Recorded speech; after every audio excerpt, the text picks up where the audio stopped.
صدقہ انسان کو بہت سی برائیوں سے بچاتا ہے۔ حضور علیہ الصلوۃ والسلام نے فرمایا کہ صدقہ انسان کو 70 بلاؤں سے بچاتا ہے، اور بہت سی ایسی مصیبتیں ہیں دنیا میں کہ جن مصیبتوں سے صدقہ انسان کو بچاتا ہے۔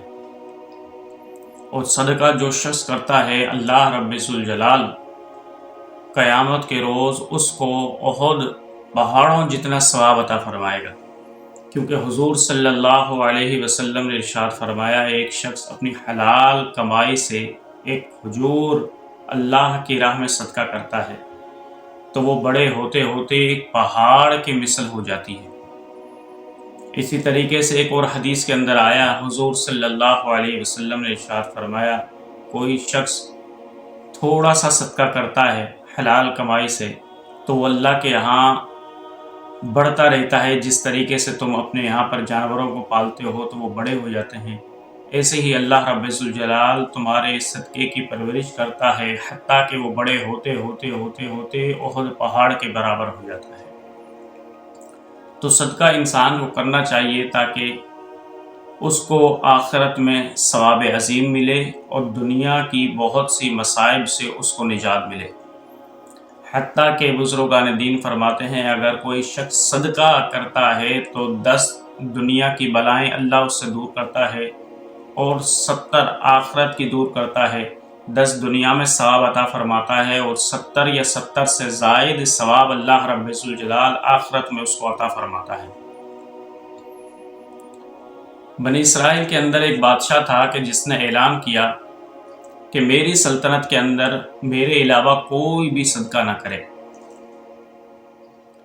اب ایک مرتبہ کیا ہوا، اتفاق سے سائل نے صدا لگائی تو ایک عورت نے 3 روٹیاں اس سائل کو دے دی۔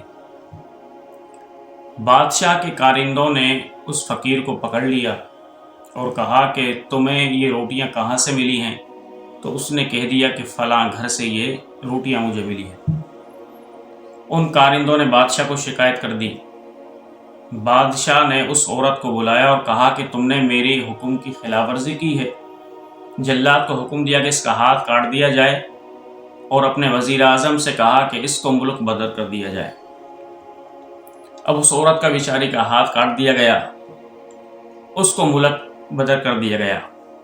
جب وہ دوسرے ملک میں پہنچی تو وہاں پر اس کی کہانی اس ملک کے بادشاہ کے پاس پہنچی کہ ایک مظلومہ عورت جس کو صدقہ کرنے کی وجہ سے اس کا ہاتھ کاٹ دیا گیا اور ملک بدر کر دیا گیا، اب وہ آپ کے ملک میں ہے۔ تو انہوں نے کہا کہ اتنی نیک عورت ہے، پارسا عورت ہے، چلو میں اس سے شادی کر لیتا ہوں۔ اس بادشاہ نے پیغام بھیجا، اس عورت سے نکاح کر لیا۔ جب نکاح ہو گیا تو بادشاہ کے محل میں اور بھی بہت سی جو بادشاہ کی بیویاں تھیں پہلے، وہ اس سے حسد اور جلن کرنے لگی، اس لیے کہ بادشاہ کی توجہ اب اس عورت کی طرف زیادہ ہو گئی۔ اس سے اللہ عز و جل نے بادشاہ کو ایک بیٹا بھی عنایت کیا۔ تو ایک مرتبہ بادشاہ کو جہاد پر جانا تھا تو وہ اپنی ماں کو کہہ کر گیا کہ حرم کے اندر جتنی میری گھر والیاں ہیں سب کا خیال رکھنا، خصوصاً اس عورت کا کہ جس سے میری ایک اولاد بھی ہے۔ تو بادشاہ یہ کہہ کر ماں سے جہاد پر روانہ ہو گیا۔ اب سوکنے تو سوکنے ہوتی ہیں، وہ آپس میں نہیں بنتی، حسد اور بغض کرتی ہیں۔ تو ان سوکنوں نے کیا چال چلی کہ ہم اس عورت کو کسی طریقے سے اس بادشاہ کے محل سے بے دخل کرا دیں، بادشاہ کے آنے سے پہلے۔ تو انہوں نے بادشاہ کی رائٹنگ کے اندر ہی ایک خط لکھا اور خط لکھ کر قاصد کو دیا اور کہا کہ یہ تم بادشاہ کی والدہ کے پاس لے جاؤ اور کہو کہ یہ بادشاہ نے خط بھیجا ہے۔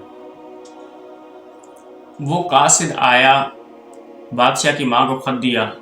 جب بادشاہ کی ماں نے خط کھولا تو واقعی یہ تو بادشاہ کی رائٹنگ تھی، یعنی اس طریقے سے لکھا گیا تھا خط کہ بالکل بادشاہ کی رائٹنگ ہی لگے۔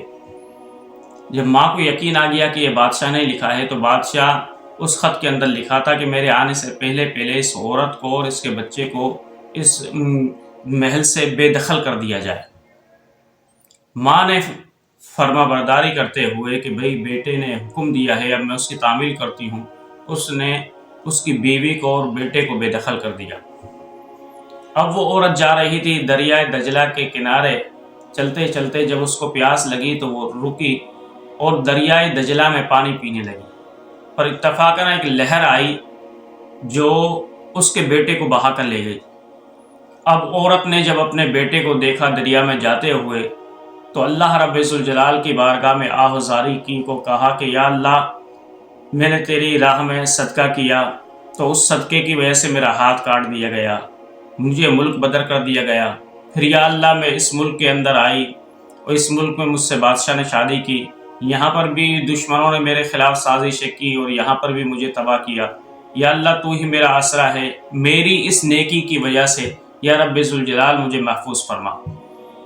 تو جب وہ عورت صدقے کا واسطہ دے کر اللہ کی بارگاہ میں یہ دعا کر رہی تھی تو اس وقت 3 ملائک آئے اور آ کر بادشاہ کی بیوی سے کہنے لگے کہ یہ تیرا ہاتھ ایک سلامت ہے۔ دوسرے ملائکہ نے کہا کہ دوسرا ہاتھ بھی سلامت ہے۔ خدا کی قدرت سے اس دوسرے ملائکہ نے اس کے ہاتھ کو تندرست کر دیا۔ پھر تیسرا ملائک جو دریائے دجلہ کے اندر غوطہ لگا کر گیا اور اس کے بچے کو جو آخری سانسیں چل رہی تھی وہ پانی سے نکالا اور ماں کے حوالے کیا، اور ملائکہ نے پھر یہ پیغام دیا اس عورت کو کہ تو نے جو اللہ کی راہ میں صدقہ کیا تھا اس صدقے کا بدل اللہ رب ذوالجلال نے، اس صدقے کا صلہ اللہ رب ذوالجلال نے تجھے یہ دیا ہے کہ تیرے بیٹے کی جان کو محفوظ فرما دیا، اور دیکھ تو نے میری راہ میں نیکی کی، اگر تیرا ہاتھ کاٹا گیا تو اللہ رب ذوالجلال نے وہ ہاتھ بھی تیرا تندرست کر دیا۔ جب اس عورت نے یہ اللہ کی قدرت دیکھی تو دریائے دجلہ کے کنارے ہی ایک جھونپڑی بنا کر وہاں پر وہ اللہ کی عبادت میں مصروف ہو گئے۔ بادشاہ جب محل کے اندر آیا، بادشاہ نے پوچھا کہ میری بیوی اور وہ بچہ کہاں ہے، تو ماں نے وہ خط دکھا دیا۔ تو بادشاہ نے کہا یہ تو میں نے خط نہیں لکھا، البتہ بادشاہ کو یہ معلوم ہو گیا کہ میرے محل کے اندر ہی کسی نے مکر کیا ہے، میری رائٹنگ میں خط لکھ کر میری ماں کی طرف روانہ کیا تاکہ میرے بیوی اور بچوں کو نکال دیا جائے۔ تو انہوں نے بھی، بادشاہ نے بھی محل کو خیر آباد کہا اور اپنی بیوی اور بچے کی تلاش کے اندر نکل پڑا۔ چلتے چلتے دریائے دجلہ کے کنارے وہاں پر جب وہ پہنچا تو اس نے دیکھا کہ اس کی بیوی اور بچہ بھی موجود ہے۔ اس بادشاہ نے پھر ان کو منا کر جب اس بیوی کو کہا کہ چلو محل کے اندر چلتے ہیں تو بیوی نے انکار کر دیا، کہا کہ دیکھو اللہ نے میرے ہاتھ کو تندرست بھی کر دیا اور اتنی عظیم میں نے اللہ کی قدرت دیکھی کہ اللہ نے میرے بچے کو بھی صحیح سلامت واپس لوٹا دیا، اس لیے اے بادشاہ اب تو میں اللہ کی عبادت کے اندر ہی مصروف ہوں، اب میں اس جگہ سے کہیں نہیں جاتی۔ تو بادشاہ نے بھی کیا کیا، بادشاہ نے بھی اپنی سلطنت کو اور اپنے محل کو خیر آباد کہا اور وہاں پر ہی بیٹھ کر وہ بھی اللہ کا ذکر و اذکار کرنے لگ گئے اور دونوں بہت بڑے اللہ کے ولی بنے۔ اس لیے حضور صلی اللہ علیہ وسلم فرماتے ہیں کہ جو شخص صدقہ کرتا ہے اللہ رب ذوالجلال اس کو مصیبتوں سے، آزمائشوں سے بچاتا ہے، اور جو شخص صدقہ کرتا رہتا ہے اللہ رب ذوالجلال اس کو بیماریوں سے بھی بچاتا ہے اور اس کی عمر کو بھی بڑھا دیتا ہے۔ صدقے کی فضیلت کے اندر ایک روایت اور بھی آئی ہے کہ حضرت عیسیٰ علیہ السلام کے زمانے میں ایک بخیل شخص تھا، تو اس کے پاس ایک مجاہد آیا۔ مجاہد نے ایک بخیل سے کہا کہ میں اللہ کی راہ میں جہاد کرنے جا رہا ہوں، آپ ایسا کرو مجھے ایک تلوار دے دو۔ جب یہ تلوار کا سوال کیا تو اس بخیل نے منہ پھیر لیا، لیکن جب وہ مجاہد جانے لگا تو اس کو دوبارہ شرمندگی ہوئی بخیل کو کہ یار ایک تلوار تو مانگ رہا ہے، میرے پاس اتنا مال ہے، اگر ایک تلوار دے دوں گا تو کیا ہو جائے گا۔ اس نے دوبارہ آواز دی اور اس مجاہد کو تلوار دی، کہا کہ یہ لو اب تم اس تلوار سے جہاد کرنا۔ وہ تلوار لے کر جیسے ہی نکلا، تھوڑی دور چلا تھا کہ حضرت عیسیٰ علیہ السلام سے اس کی ملاقات ہو گئی۔ حضرت عیسیٰ علیہ السلام نے فرمایا میاں کہاں جا رہے ہو؟